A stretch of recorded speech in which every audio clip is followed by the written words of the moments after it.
Thanks for joining us for another edition of The Small Business Show with Jim Fitzpatrick. Hey everyone, Jim Fitzpatrick. Thanks so much for tuning in to today's show. Leadership requires you to be flexible and embrace changes. But, for many of us, it's easier said than done. So how can you lead change effectively with your team? On today's show, we're pleased to welcome back Mr. Scott Mautz, who's the keynote speaker, trainer, best-selling author, and his latest book titled Leading from the Middle, which I have right here. If you've not gotten this book, do yourself a favor right after this interview. Go to Amazon. We'll set up a link right underneath the video as well. But get the book. It's a phenomenal book. So listen, Scott, thank you so much for joining us once again on the show. We very much appreciate it. Always a pleasure, Jim. Thanks for having me. Sure. This particular saying is a favorite one of mine, and it goes, the only thing that is constant is change. We all know that, and certainly we've seen that over the last 3 years, ever since COVID came in and really shook up all of our lives, whether it be personally or professionally. So if change is constant, then why is it so hard? Why do we struggle with it? Well, the answer is both simple and complex, Jim. The reason we struggle has to do with our wiring, how we're wired as human beings. And this is true. It dates all the way back to cave people times. You see, we are wired for survival. Mm-hmm. And change represents a threat to that survival instinct that we have. So the instant change appears in our lives, our first reaction is, this can't be a good thing. It's interfering with my ability to survive and to be safe and to feel good about myself. And the reason that it's difficult is because it could be the only thing that can explain why the fact is that 70% of change initiatives fail. 70.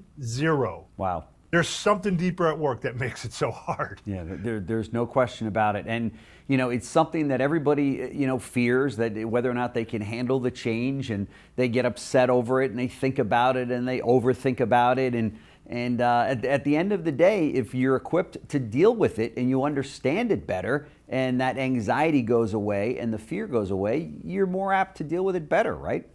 Yeah, that's exactly right. I go into it really deeply in the book, Leading from the Middle, but It all kind of boils down. People always say, like, okay, Scott, you can convince me that it's a natural thing for us to react to change. But, the next question I'm betting you're going to ask me, Jim, is, so, okay, great, but what do I do about that? Sure.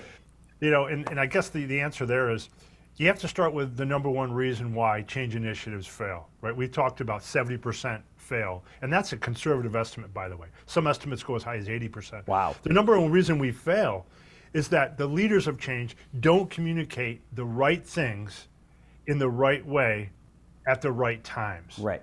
So much of whether or not employees can take on change, and so much of whether or not you can lead them effectively, is what you communicate to them during times of change. Mm-hmm. So for your audience, I wanted to kind of gift them with what I call the 5 rules of change communication. Okay. I promise you, Jim, you get these 5 quick things right, you're going to get 80% of the way there into being a really effective change leader. Okay. Rule number 1 in communicating change, you got to treat communicating change like a strategy, because it is. In other words, have a plan for how you're going to communicate in times of change. Most leaders don't. They figure, hey, I've got a lot to do. We'll figure it out as we go. Let's just wing this thing and get through the change. It never works. You have to elevate change to the same level as you would a strategy in your company for it to work, because that's how important it is. Mm-hmm. Rule number 2, you have to answer the change burning questions for people, which are, what's changing, why, by when, how will it affect me?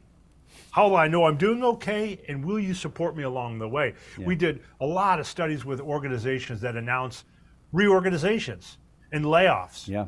And the truth is, you can't even focus on the message until you as the recipient know, do I still have a job? Yeah, that's right. What does my future look like? Who's my boss going to be? And so often we don't answer these basic change burning questions before we get in front of our troops and talk about all the things we need them to transform and to change into. Yeah, that's a good point. Rule number 3, you got to share a change message track. I'm sure you do this on your team, Jim. Anytime you have a change on your team, you know what the talk points are, and you just communicate them over and over again. That's what good leaders do. So few do this, though. I know. we saw in our research that a change communication, something that you want to communicate about change, has to be communicated 10 times more than the basic piece of information that you would share with your team. Wow, 10 times. That's how often it takes before people can consume and understand, this is what they're asking me to do. Yeah. This is what I need to change. Sure. So share a change message track. Key talk points, a lot. Rule number 4, and this one's critical, you have to fuel commitment to the change, not just compliance. Mm-hmm. You don't want just people to say, okay, I better comply with the changes that my boss is asking me to make on this team or I'll get fired, because that's why 70% of the initiatives don't work. You want people to feel committed. How do you do that? 3 things. In your communications, if you can make people feel safe, involved, and accountable, they will be committed. I'll demonstrate. And the things are interactive. You want your people to feel safe in times of change. So in your communications, you want them to feel psychologically safe, like it's okay to make mistakes along the way. You want them to feel supported, be empathetic towards them. You want them to feel involved, the second item of that, right? You want to give them forums to feel heard about the change, to ask questions about what's going on here, why, how can I help shape the change? You want them to feel involved in it. Sure. And then you want them to feel accountable. Here's what changes, why. You cannot like it, but you're ultimately going to have to do it and change. Safe, involved, accountable. Think about those as 3 interlocking circles. And here's what's so magic about them. They're mutually interdependent, not mutually exclusive. For example, if the employees feel safe, Jim, guess what? They won't mind being involved. And if they're involved, they don't mind being held accountable. That's right. Now start with involved. If the employees feel involved, they're going to feel safer. And if they're safe, they don't mind being held accountable. Now start with accountability. If you hold them accountable, I guarantee you they're going to want to be involved in that change. And if they're involved, they feel safe. That's right. So safe, involved, and accountable yields commitment, not just compliance. One last rule left. You got to show employees not just what to change, but how to change. The truth is, Jim, most people don't dislike the change itself. It's the transition in change that is so painful for them. Think about when, if you want to drop 20 pounds, nobody's going to say that change to get to be 20 pounds lighter is terrible. I don't want to change to that. What do they hate? That's the right. transition. Wait a minute, to get there, you're telling me I got to stop drinking beer? That's right. Exercise. Got to get to the gym every day? Yeah.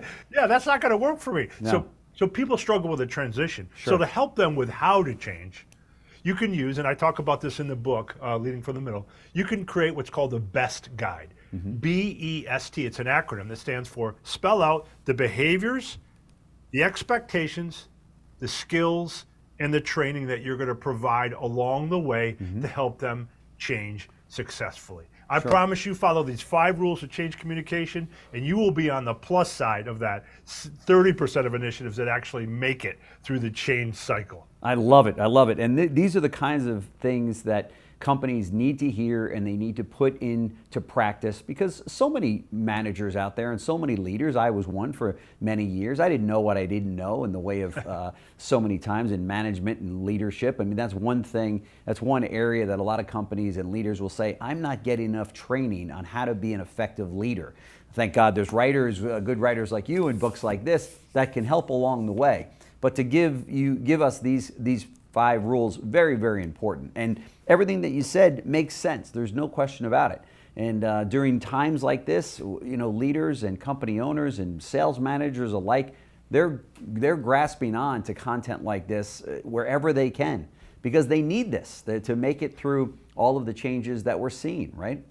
That's right. And the best leaders, Jim, they approach it as not just I'm going to survive change. It's we're going to thrive in change. Right. Follow these rules and they will. Sure. You bring up safe in a lot of this. I know you spoke a lot about, to have those employees feeling that they're in a safe zone before we even get into making some of the changes, that have to be made. That seems to be a very important element right now. And if that's not shared effectively with your employees, then what do? They start immediately looking for their next employment opportunity, right? And they'll do it on your dime because you haven't let them know. No, don't start looking around for a job. We love you here. We're going to keep you here. We're going to get you involved. We're going to hold you accountable. This project is, we need you on it. And sometimes that, to your point, is overlooked. Just that one element of that employee just feeling safe, right?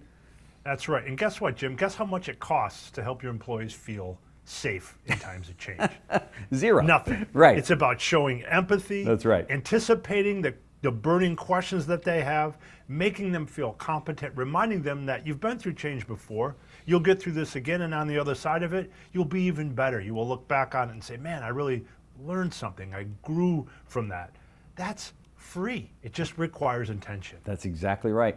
This is why we're bringing you in here, Scott Mautz, because you bring the goods. The book is Leading from the Middle, as I said earlier. Run, don't walk. Get a copy of the book. It's a great book for really everyone in business. If you are in a leadership role, if you're a sales manager, if you're a business owner, if you're just out there in business every day, you're going to pick up great content like Scott just shared here on the show. So there's so much more in the book that he offers. So Scott Mautz, keynote speaker, sales trainer, best-selling author. Thank you so much for joining us on the show. We very much appreciate it. Love to have you back to delve a little bit further into some of the other elements and some of the other takeaways from the book. So thank you. You bet, Jim. Thank you so much, and thanks to your audience as always. Great, thanks. Thanks for joining us for another edition of The Small Business Show with Jim Fitzpatrick. This has been a JBF Business Media production.